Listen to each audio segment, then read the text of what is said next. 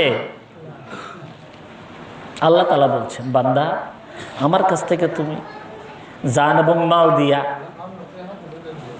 জান্নাতরা খরিদ করে নিয়ে যাও, দুনিয়াতে থাকতে লইয়া যাও, আখিরাতে আইলে আর কিছু পাইতা না, কোনো আমল থাকবে না।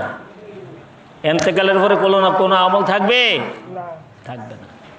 আল্লাহ তাআলা এইভাবে ঘোষণা করে দিয়েছেন, বিসমিল্লাহির রহমানির রহিম,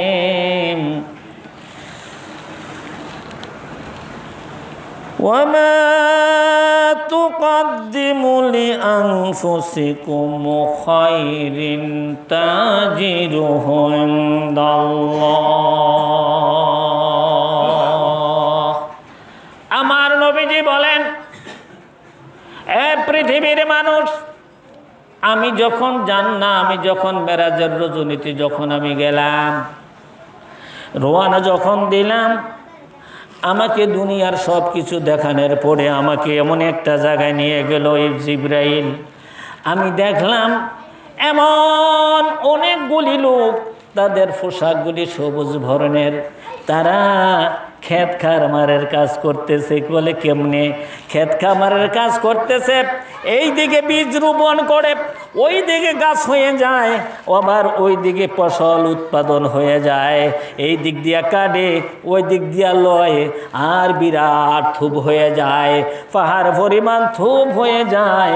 আমি জিবরাইল আমিনকে বললাম, ভাই জিবরাইল, এই জায়গাটা কোন জায়গা আমারে দেখাই, আমারে জানাইয়া বাতিত করো। এটা কি উপরে আসমানের জায়গা না দুনিয়ার জায়গা না কোথায়, আমাকে জানাইয়া বাতিত করো। আল্লাহর হাবিব যখন এই কথা জানতে চান, জিবরাইল আমিন বলেন, হে আল্লাহর রাসূল, এইটা দুনিয়ার জায়গা নয়, আখিরাতের জায়গা নয়। আল্লাহ রাব্বুল আলামিন একটা নমুনা আপনারে দেখাইতেছে। কারণ আপনার নমুনাটা দেখানোর অর্থ হইল, আপনি যাতে করে মেরাজের রজনীতে আইসা আপনার উম্মতদের সাথে আপনি বর্ণনা করে তাদেরকে বুঝাইতে পারেন, ওয়াজ কইরা বুঝাইতে পারেন, তাদেরকে দিক নির্দেশনা দিতে পারেন। হে রাসূল, যারা আল্লাহর ঘরে দান করে, যারা মসজিদ মাদ্রাসায় দান করে, যারা নলকূপ বানাইয়া দেয়, রাস্তাঘাটে দান করে, তাদের দানগুলি আল্লাহ রাব্বুল আলামিন এইভাবে বাড়াইতে থাকে। সুবহানাল্লাহ, সুবহানাল্লাহ। বিশ্বাস কার কার হয়? এই জন্য আল্লাহ রাব্বুল আলামিন বলেন, ওয়ামা তুকদ্দিমু লিআনফুসিকুম খায়রিন তাজিরুহু ইনদাল্লাহ। রাসূল, আমার বান্দা আপনার উম্মতদেরকে জানাইয়া দেন, তারা যখন দান খয়রাত করব, আমি আল্লাহ রাব্বুল আলামিন এইভাবে বাড়াইয়া পাহাড় পরিমাণ তাদের নেকি আমি একত্রিত করে রাখব। আমার বান্দা যখন বিপদের সম্মুখীনের মধ্যে পড়ে যাবে, হাতের মধ্যে লোহার কড়ি, পায়ের মধ্যে লোহার কড়ি যখন লেগে যাবে, কোনো অন্যায় অপরাধের কারণে টেনে টেনে তার জাহান্নামের দিকে নিবে, আমি বলবো, এ ফেরেশতারা দাঁড়াও, আমার বান্দার একটা আমল আছে। বলে কি আমল? বলে আমার বান্দার একটা আমল আছে, ওই মসজিদে দান করছে, ওই মাদ্রাসায় দান করছে, ওই যে আপনার রাস্তা বানাইয়া দিছে, একটা নলকূপ নির্মাণ করে দিয়েছে, সেটার থেকে পানি পান করেছে, আর এটার সওয়াব আমি আল্লাহ রাব্বুল আলামিন বাড়াইতে বাড়াইতে পাহাড় পরিমাণ করে দিয়েছি। এখন তার নেকের পাল্লা বাড়ি হয়ে যাবে, বদের পাল্লা হালকা হয়ে যাবে। সুবহানাল্লাহ বলে। এই আয়াতের তরজমা আল্লাহ রাব্বুল আলামিন অন্য জায়গায় বলেন, আল্লাহ পাক وأنفقوا مما رزقناكم من قبل أن يأتي أحدكم الموت سبحان الله আল্লাহ পাক বলেন, এই পৃথিবীর মানুষ, আমার দেওয়া সম্পদ থেকে তুমি দুনিয়ার হায়াতের জিন্দিগিতে যতদিন বেঁচে থাকো ততদিন দান খয়রাত করো। তুমি যখন ইন্তেকাল হয়ে যাবে, তখন তোমার দান খয়রাত তুমি করতে পারবে না, তখন তুমি আমার কাছে একটা দরখাস্ত দিবে, আল্লাহ গো, ও আল্লাহ, আপনি আমারে দুনিয়াতে পাঠান। বলে কেন? বলে আপনি আমাকে দুনিয়াতে পাঠান, দুনিয়াতে যদি পাঠান আপনি, আমি আপনার আল্লাহর ঘরে, আপনার ঘরে দান খয়রাত করে আসব, রাস্তাঘাট নির্মাণ করে আসব, রোজা নামাজ করে আসব, ভালো ইবাদতগুলি করে আসব। আয় আল্লাহ, আমার দরখাস্তটা আপনি কবুল কইরা নেন। আমার আল্লাহ রাব্বুল আলামিন এই জন্য কালামুল কারিমের মধ্যে ঘোষণা করেছেন, ওয়ানফিকু মিম্মা রাযাকনাকুম মিন ক্বাবলি আইয়াতিয়া আহাদুকুমুল মাউতু ফায়াকুলা রাব্বি লাউলা আখখারতানি ইলা আজালিন করিব। আমার বান্দা এইভাবে আমাকে বলতে থাকবে, আল্লাহ আমার একটুকু দূর অবকাশ দেন, একটুকু দূর সুযোগ দেন। আজরাইল রে কোন, আল্লাহ আজরাইল যখন আমার কাছ থেকে চইলা যায়, আমি আল্লাহ রাব্বুল আলামিন ওয়াদা করলাম, আমি জীবনে কোনোদিন মসজিদ ছাড়ব না, জীবনে কোনোদিন দান খয়রাত কম করব না, জীবনে কোনোদিন আল্লাহ যতদিন আমাকে আপনি সুযোগ দেন ততদিন আমি আপনার ঘরে দান খয়রাত করব, ততদিন আমি রাস্তাঘাট নির্মাণ করব, ভালো কাজগুলি বলবো, সত্যবাদে চলবো, সত্যভাবে চলবো। আয় আল্লাহ আমারে সেই অবকাশ দেন। আল্লাহ রাব্বুল আলামিন বলেন, তুমি মৌতের আগে তুমি আমার কাজ, তুমি দান খয়রাত কইরা আইসো, মৌতের আগে তুমি যত ইবাদত আছে সকল ইবাদত কইরা আইসো, যখন তোমার প্রাণ বেরিয়ে যাবে তখন আর তোমার ইবাদত চলবে না। ঠিক কিনা বলে? ঠিক না? আল্লাহ তাআলা কালামুল কারিমের মধ্যে এইভাবে ঘোষণা করেছেন, ওয়া আকুরিদুল্লাহা কারদান হাসানা। আল্লাহ রাব্বুল আলামিন বলেন, তোমরা যদি নাকি আমারে উত্তম, যদি নাকি তোমরা আমারে দান করো, আমি আল্লাহ রাব্বুল আলামিন তোমাদেরকে আবার উত্তম তোমাদেরকে আমি উত্তম জিনিস তোমাদেরকে দান করব। যেমন তোমরা আমারে উত্তম জিনিস দান করবা, আমি উত্তম জান্নাত তোমারে দান করব। বলেন সুবহানাল্লাহ। রোজা যেমন ফরজ, রোজা যেমন ইবাদত, নামাজ যেমন ইবাদত, হজ যেমন ইবাদত, তারপরে আপনার যত ইবাদত আছে সকল ইবাদত, দান করা একটা ইবাদত। এই জন্য আল্লাহ রাব্বুল আলামিন বলেন, হে পৃথিবীর মানুষ, আমার জান্নাত আমি তোমার জন্য বানাইছি, জান এবং মাল দিয়া তুমি আমার কাছ থেকে জান্নাতটা খরিদ করে নাও। সুবহানাল্লাহ। বলেন হযরতে আবু বকর সিদ্দিক রাদিয়াল্লাহু তাআলা আনহু, তানার খেলাফতকালে আরবের মধ্যে বিরাট একটা অভাব অনটন দেখা দিয়েছে। সকল লোকেরা এসে বলল, হুজুর বড় অভাবের মধ্যে আছি, আল্লাহর কাছে একটু দোয়া করেন, আমরা যাতে করে আমরা একটু দূর আল্লাহ পাক আমাদেরকে এহসান করেন, আমাদের অভাব অনটন যেন আল্লাহ পাক দূর করে দেয়, একটু দোয়া করেন। তিনি বললেন যে তোমরা একটা কাজ করো, আজকে এখন আমরা চলে যাই, সকালবেলা আমরা সকলে একত্রিত হয়ে মসজিদে নববীতে আমরা দোয়া করব। সুবহানাল্লাহ। হ্যাঁ, এখন জানাইয়া দাও, কালকে দোয়া হবে, সকলে যেন আসে। যা হোক, জানাইয়া দিয়েছে। গভীর রজনীতে একটা খবর আসলো, হযরতে উসমান গনি রাদিয়াল্লাহু তাআলা আনহু, তিনি সিরিয়ার থেকে শতে শতে উট বুঝাই খাদ্য শস্য নিয়ে মদিনাতে প্রবেশ করেছে। টাকা আছে, খাদ্য শস্য নাই, টাকা আছে, খাদ্য শস্য নাই। তিনি হাজার হাজার মন খাদ্য শস্য নিয়ে মদিনাতে প্রবেশ করেছে। জানাজানি হয়ে গেছে। মানুষ পেটের খিদে লাগলে দেখেন রাত্রে ঘুমাই ধরে না, ঠিক কিনা বলেন? পেটে খিদে লাগলে ঘুমাইয়ে, কথা না কইলে মজা লাগে না। আল্লাহুম্মা সাল্লি আলা সাইয়্যিদিনা মাওলানা মুহাম্মাদ ওয়া আলা আলি সাইয়্যিদিনা মাওলানা। হযরত আবু বকর সিদ্দিক রাদিয়াল্লাহু তাআলা আনহু বইলা দিলেন, ওসমান গনি রাদিয়াল্লাহু তাআলা আনহু রাত্রে যখন প্রবেশ করেছেন, সকল মানুষ আইয়া হাজির। হুজুর আমাদেরকে খাদ্যশস্য দেন, তবে দাম কইরা দেন। বলে আমার থেকে দাম করে নিবা? বলে হ্যাঁ। ও ঠিক আছে, আমি তো এটি ব্যবসা লেগে আনছি, ঠিক নি? ব্যবসা ছাড়া কেউ দেয়? ব্যবসা ছাড়া দেয় না। তো বলো বলো কত? দরা, দরা মানে 5 কেজি, দরা 5 কেজি। কত? বলে তোমরা বলো কত দিয়ে নিতে পারবা? বলে 1 দিরহাম। এর বেশি দেওয়ার মতো ক্ষমতা আমাদের নাই। আমাদের ভোলাবেন না খাইয়ে রয়েছে, এই যে 10-15 দিন নিজে না খাইয়ে রয়েছি, তার দিলে তাড়াতাড়ি দেন। কইলে না, আমি ব্যবসা লাগিয়ে আনছি, আমি ব্যবসা ছাড়া দিব না। তো কি ব্যবসা করবেন কন, না হইলে আরো 2-4 পয়সা বাড়াইয়া দিব। কইলে আমি আনছি ব্যবসার লাগিয়া, আমি ধরা আমি 700 টাকার কম, 700 দিরহামের কম বিক্রি করব না। সুবহানাল্লাহ কইলেন না? কই 1 দিরহাম, কই কত? 700। বলে এইটা বলে না দেবার কথা আপনার, ঠিক না? না দেবার কথা না।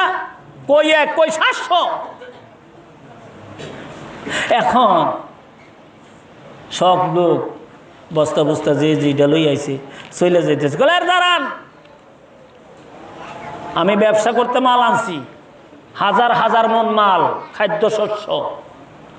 আমি যার সাথে ব্যবসা করার তার সাথে ব্যবসা করে লাইছি। এদিকে আইয়া যে যে বস্তা আনছেন সকল বস্তাগুলি ভরতে থাকেন, আর সকল মদিনাবাসীদেরকে জানাইয়া দেন যার যার যে প্রয়োজন, এই প্রয়োজন অনুযায়ী নিয়ে যেতে। সুবহানাল্লাহ কোন? হুজুর আপনি এটি কি করো? বলে আমার ব্যবসা হয়ে গেছে, তোমাদেরকে তোমাদের যার যার ব্যাগ পুরা লইয়া যাও। টাকা? বলে কিছু লাগবো না, আমি তো ব্যবসা করতে আনছি, আমার ব্যবসা হয়ে গেছে। সুবহানাল্লাহ কন? বলে ব্যবসা কার লগে করলেন? বলে আমার মালিকের সাথে। সুবহানাল্লাহ বলেন। আমার আল্লাহ রাব্বুল আলামিন বলেন, মাসালুল লাযিনা ইউনফিকুনা আমওয়ালাহুম ফি সাবিলিল্লাহ।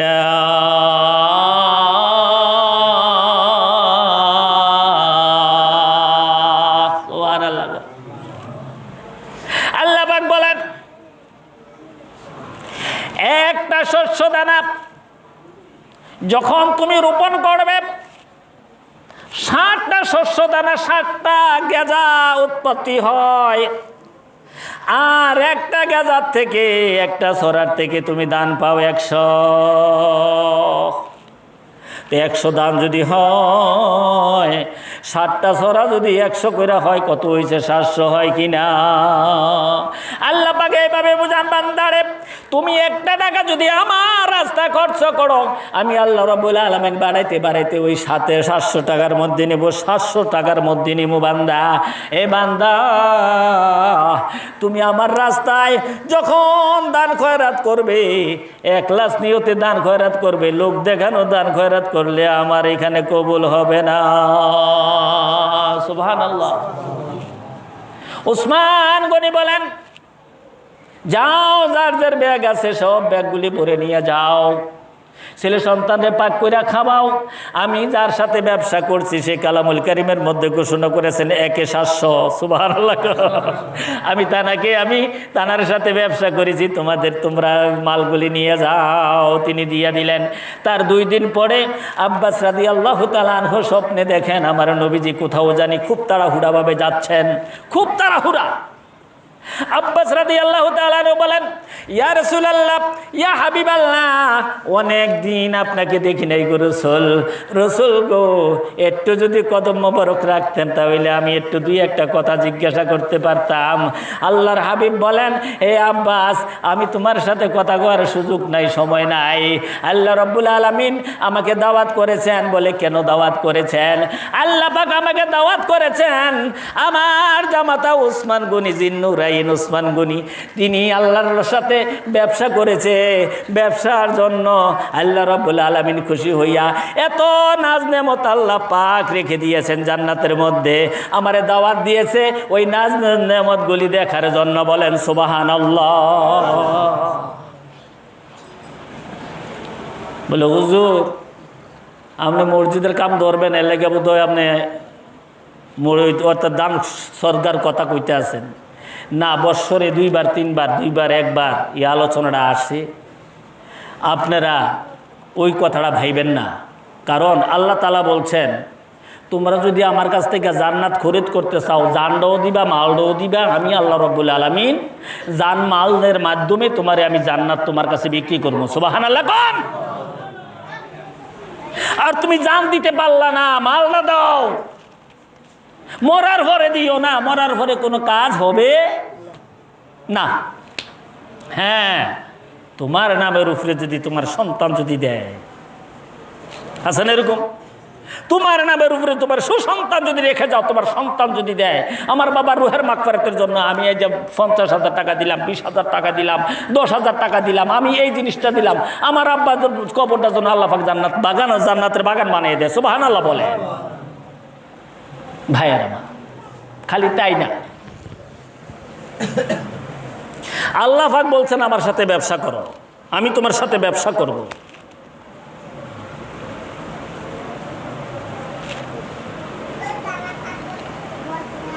আল্লাহর এক বান্দা, তিনি পাগল, নাম হইল জুন্নুন, সকলে ডাকতো জুন্নুন পাগলা। কি পাগলা? জুন্নুন পাগলা। তো জুন্নুন পাগলা কাম কাজ করতো না, খালি বইয়া বইয়া খাইতো। এমন অলসর লোক আসেনি আমাকে সমাজে, আছে না? বইয়ে বইয়া খায়, বউয়ে কাম টাম করে এনে দেয়, এরপরে জামাইয়ে বইয়ে বইয়া খালি খায়, এরপরে আবার কড়িও খেলে টুকুর টুকুর করে, ঠিক নি? এরপরে জামা আবার কেমন বেলা যা, বউয়ের কাছে 10টা টাকা দাও না, একটা চা খাইয়াই, একটা ফান খাইয়াই।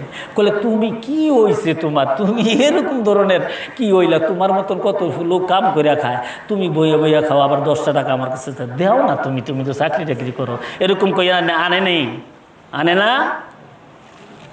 আমরা গর্ব বুদ্ধ নাই হয়েছে, আনে বলে আলহামদুলিল্লাহ।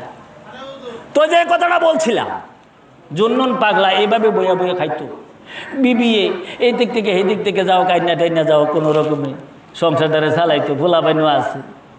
একদিন একেবারে মিজাজটা খুব খারাপ হয়েছে, তুমি কেমন পুরুষ, তোমার পুরুষ নামের কলঙ্ক, তুমি কি এর লেগে বইয়া বইয়া খাও, তুমি কি এর লেগে মনে করো যেন এই আমার কথাটি হনো, ফুলাবানের কথা হনো, তুমি এই যে তুই কাম টাম করতে পারো না। তারপরে বহুত রাগ হইয়া গেছে গা। তো রাগ হওয়ার পরে মনে মনে চিন্তা করে, আজ তো রাগটা খুব কর হয়েছে, আজকে আনতে থাকতাম না, এখান থেকে চলে গেছে গা। যাই আবার ঘুরা গাইরা এরপরে সারা রাত রাস্তাঘাটে নিয়ে থাকি, আর সকালবেলা আইতে সময় এরকম মসজিদের পাশে আইছে, মসজিদের পাশে আসার পরে তারপরে মনে করে সেই দিকে মসজিদে কাম হইতেছে, মসজিদের কাজ হইতেছে, রাজমিস্ত্রি আছে। এখন রাজমিস্ত্রিরে জিজ্ঞাসা করতেছে, আচ্ছা রাজমিস্ত্রি ভাই, আমার হেল্পার হিসেবে লোন না একটা দিন? কলে এইটা ওই যে হুজুরে জানে। কে জানে? হুজুরে জানে। আসিল জুমার দিন, হুজুরের কাছে গেছে, হুজুরে কইতেছে যে ঠিক আছে ও মিস্ত্রি সাহেব, এরা রাইখা দেন, আজ যে একটা দিনে লেগে এটা কাজ করুক। যাও কাজ টাজ করছে। তো হুজুরে জুমার ওয়াজ করে, মাসালুল্লাযীনা ইউনফিকুনা আমওয়ালুহুম ফি সাবিলিল্লাহ। সুবহানাল্লাহ। কারণ তুমি যদি আল্লাহর করে দান করো, আল্লাহ রাব্বুল আলামিন আইসা পড়েন আল্লাহ রাব্বুল আলামিন তোমারে জান্নাত দিব। কি দিব? জান্নাত। হেতার থেকে খুব ভালো লাগছে কথাটা, ওয়াজটা ওই পাগলার থেকে, জুন্নুন পাগলার থেকে খুব ভালো লাগলো। সারাদিন কাজ করছে, সন্ধ্যার পরে মাগরিবের পরে জ্বর টাকা পয়সা দিছে, দেওয়ার পরে কলেছে হুজুর 100 টাকা দিছে। বলে হ্যাঁ, রোজ দো 100। বলে ঠিক আছে, এই 100 টাকা আমি আল্লাহর ঘর মসজিদে দিয়া দিলাম, আল্লাহর হস্তে। আপনি আমার একটা কাগজ লিখে দিতে হইব। কি লিখে দিতে হইব? বলে আপনি না কইছেন আল্লাহর ঘরে দান করলে জান্নাত পাওয়া যায়। তো ঠিক আছে, আল্লাহর ঘরে দান করলে জান্নাত যেন পাওয়া যায়, আপনি এই কথাটা লিখে দেন, আল্লাহর ঘরে দান করলে জান্নাত পাওয়া যায়। এই কাগজের মধ্যে এটা লিখে দিবেন। তো হুজুরে করছি কি 100 টাকা ভাই আছে লিখে দিচ্ছে জান্নাত, এই আল্লাহর ঘরে দান করলে জান্নাত পাওয়া যায়। এই কাগজটা নিয়ে বলে হুজুর আরেকটা কথা হয়েছে। কয় কি? বলে আমি দাঁড়াইছে বাইচে থাকতাম না, বাইরে তো অনেক দূরে, তো আজকে রাত্রে বারিন্দার মধ্যে থাকা যাই, কালকে সকালে আবার কাজ করবো। বলে তাহলে থাকো। তো রয়ে গেছে। আরে আর জুনুন ফাগলারে বিছড়িতে ছেলেরা বউ সারা দুনিয়া কেমত করে লেছে। জায়গার ভরে দিন আবার কাজ করছে, কাজ করিয়া আরও 100 টাকা পাইছে, 100 টাকাও দিছে। বলে দিয়া বলেছে হুজুর আরেকটা টিকিট দেন। লইছে কটা? 2টা। এই টিকিট 2টা নিয়ে লইয়া সন্ধ্যার পরে যখন বাইক গেছে, বিবিএ দেখে বলে আরে সর্বনাশ, তুমি করছো কি? তুমি আসিলে কোথায়? কাম করো না, ঠিক আছে বুঝলাম, কিন্তু তুমি একটা মানুষ, তুমি হারাইয়া গেছো না, কই গেছো? কে মাইরা লাইছে না কি করছে? কই গেছো? কি হয়েছে তোমার? বলে বিবি কইও না, আমি এই ব্যাপার করলে তাই নাকি? বলে হয়। বলে আমি 2টা জান্নাতের টিকিট কিনছি। আরে তুমি ফাগলামি করো না, ফাগলামি আর জায়গা ভানা, জান্নাতের টিকিট তুমি কই পাবে? বলে হয় আমি 2টা জান্নাতের টিকিট কিছু চাই টিকিটটি। বলে এই যে দেখো। বলে এটা কাগজ আরেক বেটা লিখে দিছে। বলে হ্যাঁ আমি জান্নাতের 2টা টিকিট নিয়েছি। তো খাইয়ে দিয়ে রাত্রে উইয়ে রয়েছে, সকালবেলা এই 2টা টিকিট নিয়ে লইয়া সেরা গালি হিন্দে এমনি আটতে আছে। আর কইতে আছে কি, এ ভাই সব, আমার কাছে 2টা জান্নাতের টিকিট আছে। একটা টিকিট আমি বেচালাম, আর একটা টিকিট আমি নিজে থাকার জন্য রাখব। মানুষের কখনো হচ্ছে আরে পাগল তো দেখছি, এরকম পাগল তো দুটো দেখি না, দেখি তোমার টিকিট। বলে এই যে অর্থাৎ এটার কাগজ ওই আঙ্গু ইমাম সাহেব লিখে দিছে, আমাকে ইমাম সাহেব লিখে দিছে। বেড়া এখন ঘুরতে ঘুরতে ঘুরতে ঘুরতে ঘুরতে ঘুরতে বাদশাহ আলমগীরের প্রাসাদের কিনার দিয়ে যাইতে আছে। আর কইতে আছে আমার কাছে 2টা জান্নাতের টিকিট আছে, একটা বিক্রি করব আর একটা আমি নিজে থাকার জন্য এটা রাখবো, আমি এটা বিক্রি করব না। তো বাদশাহ আলমগীরের বিবি জবেদা খাতুন তিনি আল্লাহু আকবার, আল্লাহু আকবার, মেয়ে লোক মানুষ তো মনটা খুব নরম। দাসীরে কয়ে, দাসী শুনছে এই আছে এই পাগলায় কি কয়? পাগলাই কইছে, কলে পাগলারে লইয়েছে, কলে কি কও? কলে আমার কাছে 2টা জান্নাতের টিকিট আছে, একটা বিক্রি করলাম, আর একটা করতাম না, এটা আমি নিজে থাকার জন্য রাখবো। কল তাই নাকি? বলে হ্যাঁ। কি হইলে বিক্রি করবা? কলে দেখেন আপনি যা খুশি তা দেন, আমার ফলাভাই না খাইয়া রয়েছে, আপনি যা খুশি তা দেন। গলার থেকে কোটি টাকার হাতটা নিয়ে খুইলা দিয়ে দিছে। সুবহানাল্লাহ। হার নিয়া পাইয়া জুননুন পাগলা বেচা কত টাকে মাল খালি আইতেছে ভাই। সুবহানাল্লাহ। আরে তুমি ইনি ভাইলে কলেজ আমি জান্নাতের টিকিট একটা বেচ চালাইছি, আর একটা নিজে থাকার জন্য রাখছি, এটা বেচতাম না। যা হোক, রাত্রে বাদশাহ আলমগীর রাজ্যের কাজ শেষ কইরা আইসে, খাওয়া দাওয়া করছে, বিবির সাথে আলাপ আলোচনা করতেছে, ফান টান দিতেছে, খাইতেছে। হঠাৎ করে গলার দিকে খেয়াল গেছে, যাইয়া গলাছে কি গো বিবি, তোমার গলার হাতটা কই? কয় হাই রে কথা কন? বলে হ্যাঁ আমার গলার হাতটা দিয়ে একটা জান্নাতের টিকিট রাখছি। আরে এটি কি কো তুমি? জান্নাতের টিকিট তুমি কোথায় পাইবা? জনাব আইসা পড়েন ভিতরে, জান্নাতের টিকিট তুমি কোথায় পাবে? বলে হ্যাঁ জান্নাতের টিকিট আমি পাইছি। তো আমি একটা জান্নাতের টিকিট একটা পাগলার থেকে কিনা রাখছি, হাতটা দিয়ে লাইছি। আরে বিবি কি কও? সাইড দেব লও টিকিটটা দেখি। তো কাগজটা দিছে, দূর এটা হুজুরের হাতের লেহা, যাও তোমার একটা ফাঁকিবাজি দিয়া আসেন, আইসা পড়েন ভিতরে। ফাঁকিবাজি দিয়া এই টাকাটা গলার হাতটা নিয়ে গেছে। যাক তোমার আর একটা হার কিনা দেবনি, এদিকে আইসা পড়েন। আল্লাহুম্মা সাল্লি আলা সাইয়্যিদিনা মাওলানা মুহাম্মাদ ওয়া আলা